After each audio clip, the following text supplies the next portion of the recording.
थांबलं पाहिजे पहिले.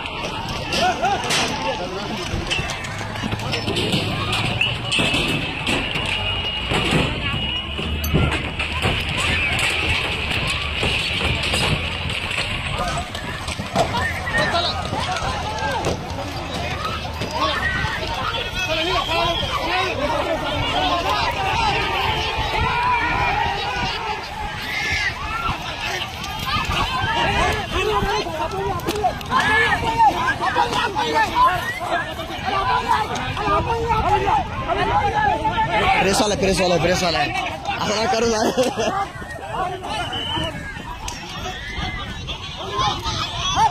आपल्याला हे सगळ्या काही गोष्टी चर्चा करायला वेळ पण मिळणार आहे सर. प्रशासनाला पण वेळ मिळणार आहे आणि आम्हाला पण वेळ मिळणार आहे. तुमच्या सोबत आपण पंचनामे केलेले आहेत. परत पुन्हा एकदा पंचनामे करूयात. आमच्या फायली सगळ्या तयार आहेत आणि आम्ही त्या ठिकाणी येऊ सर. पूर्णपणे सहकार्य करू सर. जेवढं तुमचे जे काम करण्याला जेवढं काय लागणार आहे त्याच्यामध्ये सर आम्ही कुठेही अडथळा आणणार नाहीये. कृपया तुम्हाला विनंती आहे की हा जो परीक्षा होण्याचा जो कालावधी आहे तोपर्यंत हे रस्ते थांबावेत. आणि सर एवढंही काही अर्जंट नाहीये सर या रस्त्याचं. प्लीज सर, परीक्षापेक्षा इम्पॉर्टंट नाहीये. आजचं एक बांधकाम पाडणं परीक्षेपेक्षा इम्पॉर्टंट असेल तर पाडा सर. तुम्हाला जर परीक्षेपेक्षा इम्पॉर्टंट वाटत असेल हे घर पाडण्याचं तर निश्चित पाडा सर. ठीक आहे.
घ्या